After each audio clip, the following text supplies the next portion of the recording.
ಗೌರಿ ಅಕ್ಕ, ಎಲ್ಗೋಗ್ತಿದ್ದೀರಾ ಇಷ್ಟು ಬೇಗ? ಅಯ್ಯೋ ಲಕ್ಷ್ಮಿ, ನಾನು ಅಂಗನವಾಡಿಗೆ ಹೋಗ್ತಿದ್ದೀನಿ. ನನ್ನ ಚುನಾವಣಾ ಕಾರ್ಡ್ ಮ್ಯಾಪಿಂಗ್ ಮಾಡಿಸ್ಕೋಬೇಕು ಅಂತ. ಅದನ್ನ ನಾನು ಈಗಾಗ್ಲೇ ಮಾಡಿಸ್ಕೊಂಡಿದ್ದೀನಿ. ನಮ್ ಮನೇಲಿರೋ ಎಲ್ಲರದ್ದನ್ನು ಮಾಡಿಸಿದ್ದೀನಿ. ಹೌದಾ, ತುಂಬಾ ಒಳ್ಳೇದು. ಆದ್ರೆ ನಿಮ್ ಹೊಸ ಸೊಸೆಯದ್ ಮಾಡಿಸಿದೀರಾ? ಇಲ್ಲ ಅಕ್ಕ, ಅವಳದ್ದು ಮಾಡಿಸಲಿಲ್ಲ. ಏಕೆಂದರೆ 2002ರಲ್ಲಿ ಅವಳು ಮತ ಹಾಕಲೇ ಇಲ್ಲ. ಅಯ್ಯೋ ಲಕ್ಷ್ಮಿ, ಅವಳು ಮತ ಹಾಕಿರಲಿಕ್ಕಿಲ್ಲ. ಆದರೆ ಅವಳ ತಂದೆ ತಾಯಿ ಮತ ಹಾಕಿರುತ್ತಾರೆ ಅಲ್ವಾ? ಅದರಿಂದ ಅವಳಿಗೂ ಈಗ ಮ್ಯಾಪಿಂಗ್ ಮಾಡಿಸಬೇಕು. ಅಯ್ಯೋ ಹೌದಾ, ನನಗೆ ಅದು ಗೊತ್ತಿರಲಿಲ್ಲ. ಹೌದು, ನೀವು ನಿಮ್ಮ ಹತ್ತಿರದ ಅಂಗನವಾಡಿಗೆ ಹೋಗಿ ಮ್ಯಾಪಿಂಗ್ ಮಾಡಿಸಿಕೊಳ್ಳಿ.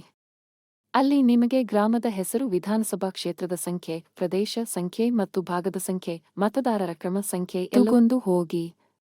ಹೌದಾ, ತುಂಬಾ ಉಪಯುಕ್ತ ಮಾಹಿತಿ ಕೊಟ್ಟಿದ್ದೀರಾ ಅಕ್ಕ. ಹೌದು, ಆದ್ದರಿಂದ ನೀವು ಕೂಡ ಬೇಗ ನಿಮ್ಮ ಹತ್ತಿರದ ಅಂಗನವಾಡಿಗೆ ಹೋಗಿ ಮ್ಯಾಪಿಂಗ್ ಮಾಡಿಸಿಕೊಳ್ಳಿ.